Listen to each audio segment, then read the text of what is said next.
DZ+ के videos को देखने के लिए पहले सब्सक्राइब बटन पर क्लिक करें और नोटिफिकेशन पाने के लिए बेल आइकन को दबाएं। 17 मई को देश में लॉकडाउन 3.0 खत्म हो रहा है। इससे पहले प्रधानमंत्री नरेंद्र मोदी ने सभी मुख्यमंत्रियों से बात की ताकि कोरोना संकट से निपटने के लिए आगे की रणनीति तय की जा सके।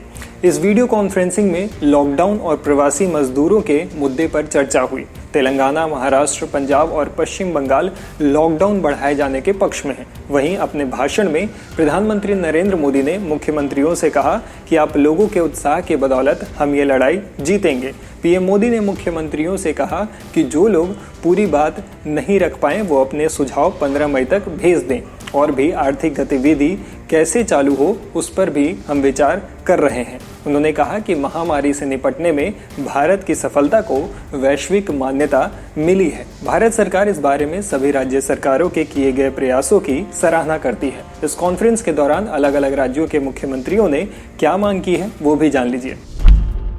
प्रधानमंत्री के साथ वीडियो कॉन्फ्रेंसिंग के दौरान बिहार के मुख्यमंत्री नीतीश कुमार ने कहा कि लॉकडाउन पर केंद्र का जो निर्णय होगा वो मान्य है, लेकिन एक सुझाव है कि इसे इस महीने के अंत तक रखा जाए ताकि बाहर से आ रहे लोगों को संभालने में हमें सहूलियत हो और दूसरे लोगों को संक्रमित होने से बचाया जा सके। वहीं मध्य प्रदेश के सीएम शिवराज सिंह चौहान ने कहा कि रेड जोन और कंटेनमेंट एरिया में लॉकडाउन जारी रहना चाहिए। बाकी जगहों पर सोशल डिस्टेंसिंग का पालन करते हुए आर्थिक गतिविधियां शुरू होनी चाहिए। उन्होंने कहा कि जहां ढील दी जाए वहां सुबह 7 से शाम 7 बजे तक गतिविधियां हो। शिवराज सिंह चौहान ने कहा कि उत्सव, धार्मिक, सामाजिक कार्यक्रम पर अभी प्रतिबंध जारी रहना चाहिए। वहीं छत्तीसगढ़ के मुख्यमंत्री भूपेश सिंह बघेल ने कहा कि राज्य में आर्थिक गतिविधियां शुरू करने का फैसला राज्यों को सौंपा जाए। राज्य ही तय करे कि रेड, ग्रीन और ऑरेंज जोन कौन कौन से हों। उन्होंने कहा कि मनरेगा के तहत 200 दिन की मजदूरी दी जाए। इसके अलावा बघेल ने कहा कि ट्रेन, उड़ान, बस सेवा राज्य की सरकारों से मशविरा करने के बाद ही शुरू की जाए। पश्चिम बंगाल के मुख्यमंत्री ममता बनर्जी ने कहा कि केंद्र को इस समय राजनीति नहीं करनी चाहिए जब देश में कोरोना वायरस महामारी फैल गई है। हम अंतर्राष्ट्रीय सीमाओं और दूसरे बड़े राज्यों से घिरे हैं, इसलिए इससे निपटने में चुनौतियां हैं। सभी राज्यों को समान महत्व दिया जाना चाहिए और हमें टीम इंडिया के रूप में मिलकर काम करना चाहिए। महाराष्ट्र के मुख्यमंत्री उद्धव ठाकरे ने कहा कि प्रधानमंत्री की लॉकडाउन के बारे में निश्चित और ठोस निर्देश देने चाहिए। मुंबई में जरूरी सेवाओं के लिए लोकल ट्रेन सर्विस शुरू करने की मंजूरी दी जाए। पंजाब के मुख्यमंत्री अमरिंदर सिंह ने कहा कि लॉकडाउन बढ़ाया जाए, लेकिन इसके लिए विशेष रणनीति बनाई जाए और राज्यों को आर्थिक शक्तियां दी जाए ताकि वो लोगों की जिंदगी और रोजगार को बचा सकें।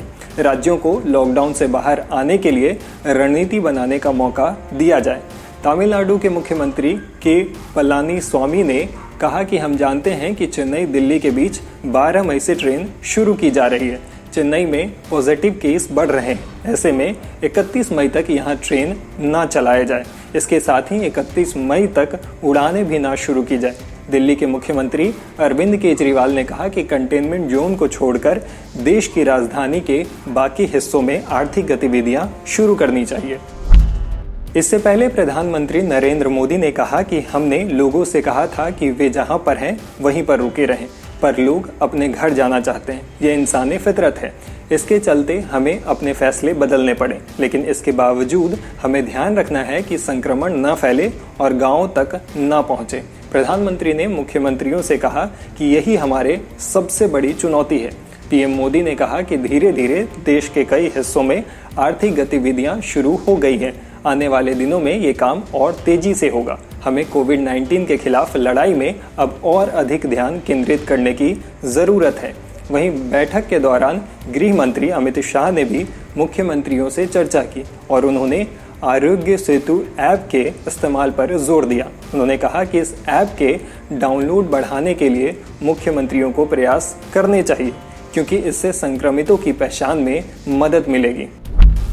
खैर, इस वीडियो को लेकर आपकी क्या राय है हमें कमेंट बॉक्स में लिखकर ज़रूर बता दें। इस तरह के और भी इन्फॉर्मेटिव वीडियोस को देखने के लिए हमारे YouTube चैनल DZ+ को सब्सक्राइब कर लें और अगर आप ये वीडियो फेसबुक पर देख रहे हो तो हमारे पेज को लाइक करें, फॉलो कर लें। शुक्रिया।